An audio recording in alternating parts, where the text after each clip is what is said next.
and welcome back to my channel, and welcome back to another potluck wrap up. Nearly said TBR then. Maybe we should. Maybe one day we should do a potluck TBR. Hello and welcome back to another episode of what? Hello and welcome back to my channel, and welcome to another episode. I guess it is. Yeah, I guess it is another episode of my potluck wrap up.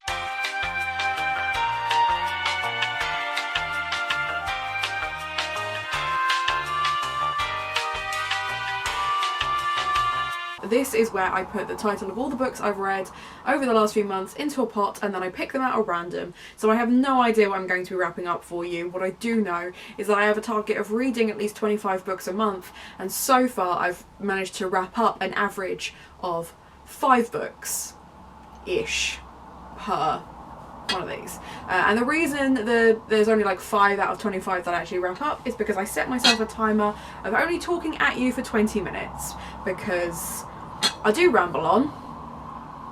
That's a surprise to nobody. So we're not going to waste time. We're going to jump straight in. April was a weird fucking month for reading. Let's just go through it, shall we? So timer has started. Lid is off.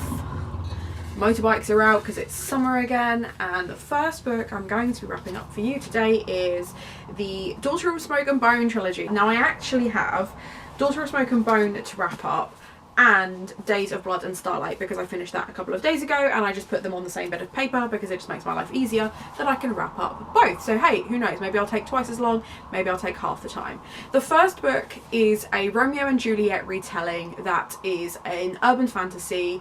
There's a young girl called Carew who has beautiful blue hair and tattoos on her hands. She's a beautiful artist, she's living in this magical world, and then one day she comes across an angel who destroys her world. Basically, she discovers a lot about herself and her life, and the Romeo and Juliet part comes in the fact that there are angels who are versus Chimera. They've been fighting a battle in this other world for millennia for their own particular reasons and for like standard battle type shit. It's a really, really nice lyrical retelling of Romeo and Juliet. I did really enjoy it. I think the Romeo and Juliet essence of it really lends to how outcast they are by their people when they do fall in love with each other. The second one follows the first one. Of course it does. The second one is interesting because I can't really tell you what happens without spoiling the first one. Just know that I really enjoyed the first one, but I enjoyed the second one more. And then if you don't want spoilers, skip ahead to the next book, because now we're going to get into spoiler territory.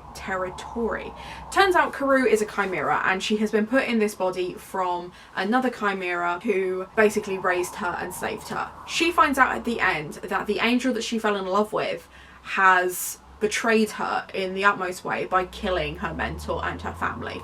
So book 2 follows how that all kind of unfolds. Something no one gave me a heads up for is that there is a sexual assault scene about 60% of the way through book 2. So thanks for that. It's really interesting because they obviously still love each other, but they haven't quite got to the forgiveness part yet. They're still just kind of like building up who they are. It's a really interesting one because again, it has a plot twist at the end. But that is the thing that I'm really... So that was the one thing that kind of sold it as a 3 and a 4 star as opposed to a 5 star for me. Leigh Taylor bloody loves a plot twist. That's fine. I don't mind a plot twist. But when you've done in book 2 the same thing you did in book 1, in that you're like, here's a dramatic ending, or so you thought, plot twist, or so you thought, plot twist, or so you thought, plot twist. That actually kind of is the perfect ending, but like, why do we need to do the twists? That was too many twists. And like in the first one it makes sense because the narrators are kind of keeping secrets from each other, so it makes sense for them to like keep secrets from you, the audience, as well. In the second book, you know this. I'm so angry, I just threw the book. In the second book, you know what their secrets are, so why? Just why? And it was just one of those things where I was like, I get what Leigh Taylor is trying to do. I understand that it's a writing style thing. I enjoyed generally her writing style. I think she's got a very nice lyrical writing style. Is it my favourite series of all time? No. And it's because of those plot twists. I just found them really frustrating to the point where they were tedious. Yes, the first book got 4 stars, this book got 3 stars. I did enjoy the story more, but the ending just ruined it for me, and I just couldn't. So I will be reading the third one next month because they're doing like a read along for it and I want to watch the lives, etc. But if she does another plot twist, I will be unhauling this series. Doesn't matter that I bought all 3 books with the swanky new covers. They'll be going. So there's book 1/2 reviewed, and I'm not going to throw that on the floor. I'm not going to pick up the other one either. We'll just move on. The next one I'm going to review is something from March. Six of Crows by Leigh Bardugo. What excellent timing. So Shadow and Bone came out today. As I am filming this, it came out today because I'm filming this like a week early because I've still got so many books that I need to wrap up, so I thought I'll just do it. I'll just record it early. Six of Crows was such a refreshing change of pace from not only the other books that I was reading, but from Leigh Bardugo's YA writing in general. Now, I was talking to Molly about this the other day. The problem was I started with Ninth House, which is an adult book. It's a gothic novel, dark academia novel, really dark themes, really brutal scenes, and I loved it. Shadow and Bone was a paint by numbers fantasy trilogy that I couldn't give less of a shit about. Six of Crows was nicely in between. It had dark moments, it had twisted moments, but it's still definitely a YA, so it has that fast-pacedness. I would die for Nina. Nikolai I will tolerate because of Nina. Jasper is fantastic. Kaz needs to wind his neck in, and Neige is just a queen. There weren't really many characters that I couldn't attach to. Like, I could see why people love this book so much. It was an interesting heist. Yes, the plot twists were kind of predictable, but I didn't mind it. I didn't mind it as a YA. It's a one that I would definitely recommend out of Leigh Bardugo's repertoire, as opposed to the others where I was just kind of meh about them. I just thought it was really, really fun. I am nervous about going into Crooked Kingdom. I've heard people don't like it as much as Six of Crows, but I'm intrigued by it. Like, I'm not going to like rush to read it. I'm going to enjoy the series alongside it, and I'm going to try and enjoy the series separate from, but in adjacent to, as opposed to like desperate for them to stick to Shadow and Bone as it was, because I didn't enjoy Shadow and Bone as it was, but I did enjoy the Six of Crows bit. So it'll be interesting to see how those elements fall into it. Am I bitter that Nina was plus size in this and not in the TV series? Yes. But actually, as a YA, I really enjoyed this. I really enjoyed the world building in it. I really enjoyed the way the pieces all came together. I loved the tank that came out of nowhere. This was great. So therefore, because it was great, I have very little more to say on it. Let's move on. Next one I'm going to review is Sorcery by Terry Pratchett.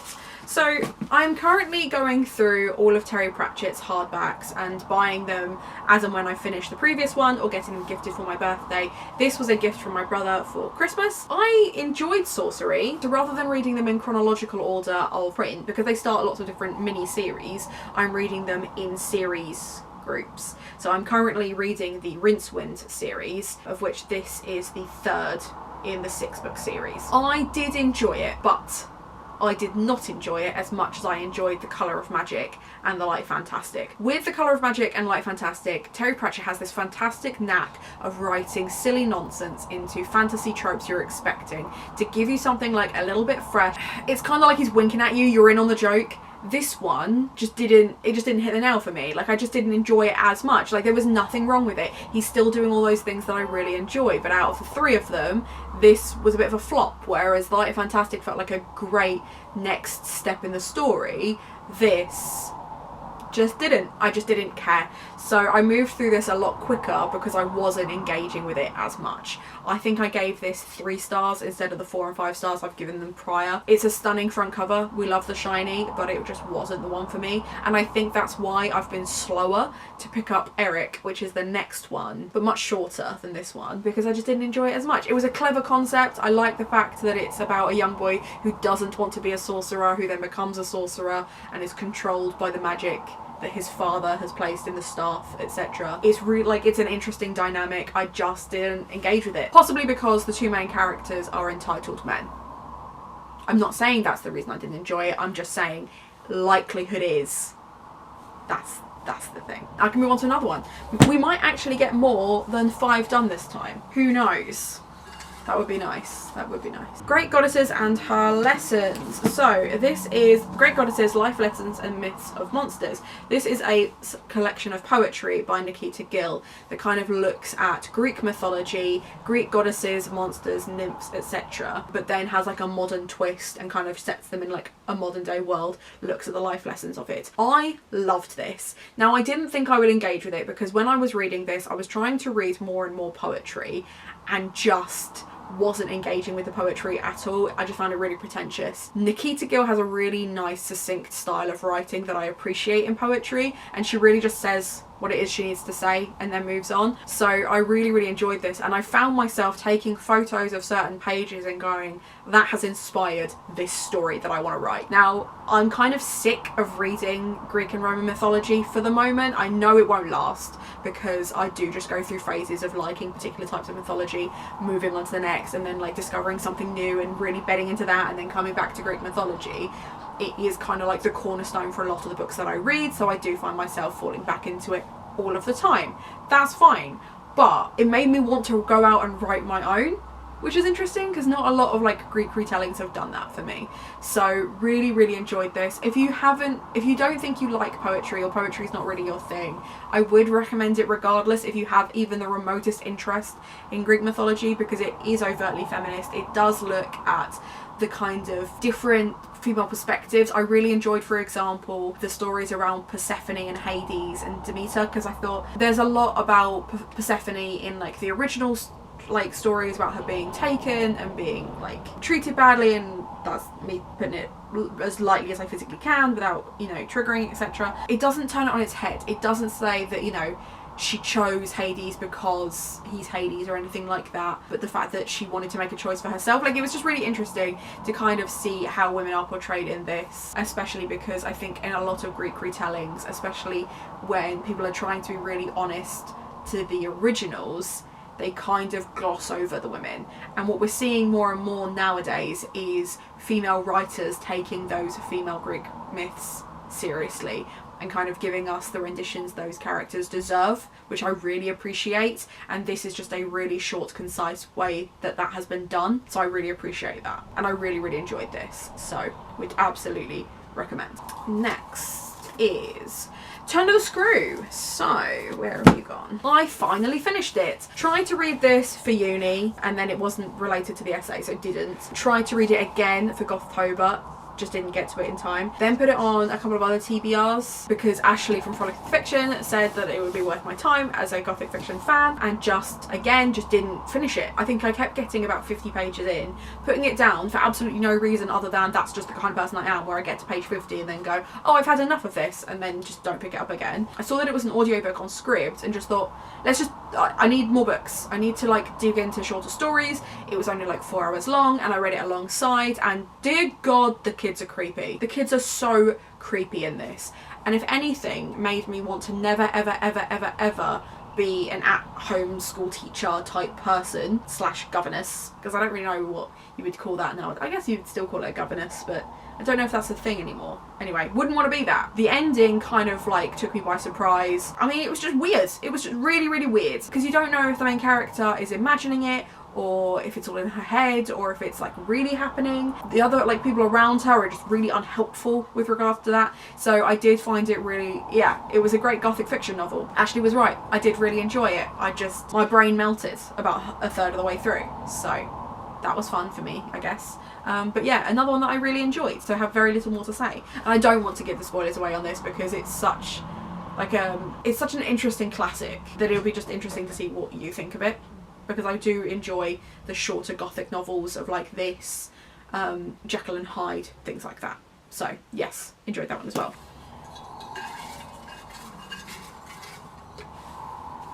Next up, we have A Deadly Education by Naomi Novik. We are burning through these quite quickly. This was weird. I enjoyed it because I do enjoy Naomi Novik's writing in general, but this didn't feel like a Naomi Novik. It was dark academia. It did feel more Gothic than I think it was marketed as, which I appreciated because I like I like dark academia and I like Gothic fiction. I found the way the monsters kind of engaging with the characters really interesting. I found the main character really interesting. Now I know that this has had a lot of controversy around it because it's a white author looking at people of colour and appropriating their culture for her narrative. Now, I did say in my vlog that I could understand why Naomi Novik had done that. I still don't know where I stand on whether I agree, because I don't think you should censor authors, and I don't think you should tell them they can't write people, because then you're not going to have any diversity in their writing at all, and you'll end up with something like Addie LaRue, which I still haven't read, but I'm more nervous going into it having watched Read with Cindy's videos about it, because I still feel like this is the lesser of the two evils, and I would rather try and write characters of colour than not try at all. Having said that, I do want to make sure that when I'm writing characters of colour, it's not appropriated and it's not just ticking off tropes and stuff like that. Now, I didn't read this as that, but I'm not a woman of colour, so how would I know? So it's one of those things where I'm still trying to like educate myself on it as the conversation continues to unfold. But with all of that put on a shelf to consider at a later stage, I did enjoy this. I felt that it did feel really rushed. It did feel like it moved through the story very quickly. I liked the character dynamics between the main character and people she was working with. I liked the fact that she has this very, very dark power that she has to actively try and control. It was really, really interesting to see how she uses that, especially as the book continues. She actually does start using it, because she's not... What's really interesting is it's also going into like the later school years, so it's not starting at the beginning. They're kind of heading towards graduation, which is going to be a really, really tricky time for them. So I am intrigued to see the next books in the series, and I probably will buy them and engage with them regardless of what the conversation ends up being. Generally really, really enjoyed it. It didn't feel like a Naomi Novik book. It felt more like Harry Potter on steroids. Didn't have a problem with that though. In general, thought it was quite fun. I engaged with it, but it's in one of the vlogs, so if you haven't checked out my vlogs, go do that. The Deathless Girls by Kieran Millward Hargrave. Now, I went out and immediately ordered every other book that Kieran Millward Hargrave has ever written after reading this, because I enjoyed this so much. And Can We Just, with the sprayed edges and the dark vampy vibes, love that for me. This felt more like a Naomi Novik book than Naomi Novik books did, so that was weird. But essentially this looks at two sisters who are kidnapped and taken away from their travellers tribe and forced to work. It is a Dracula retelling, and it's looking at Dracula's brides, but Dracula doesn't rock up until the very end. So if you're not interested in Dracula, or you haven't read Dracula, you can still engage with this and really enjoy it. It has this real kind of like sinister woods vibe that I really liked. There's some like really dark moments. There's some really poignant moments because it's all quite internalised, and it's set in Romania, which I love because I loved visiting Romania. So it really kind of like took me back to when I was there, and like being up in the mountains and like the wilderness and stuff like that. It was just really, really fun. I read this very, very quickly. It's a very, very easy read, and I just really enjoyed it because it is very much an intro to Gothic. If you're looking for more lighter YA but with Gothic tropes, I would definitely recommend this. I'm not going to spend too long talking about the plot as such, because I really just want you to go out and read it. I gave this 5 stars, and as with anything that I give 5 stars to, I have nothing else that I can add to it, unfortunately. This was just utter perfection. We'll be reading more from this author soon. It was weird because I read The Girl of Ink and Stars and thought as a middle grade it was fine. Like, it wasn't my favourite, it was fine. And I think it might just be that I'm just less interested in middle grades than YAs. Like, I will read a middle grade, but I have to really, really engage with it to enjoy it, whereas... Oh, there we go. Whereas I did really engage with this, and I just generally really, really enjoyed it. So there we go. There is my wrap up for April. I think out of those books, there are only 2 that I actually read in April. Most of them are March, but that's fine. It means that we have less to worry about next month. So it is easier to wrap up books when you enjoy them, because you just get through them a lot quicker. But there we go. So I hope you enjoyed this video. Leave a comment down below with which of these books you've read before, or which books you would recommend to me based on the books that I said that I absolutely loved, which is most of them, to be fair. And other than that, just keep me in the loop and have a nice day.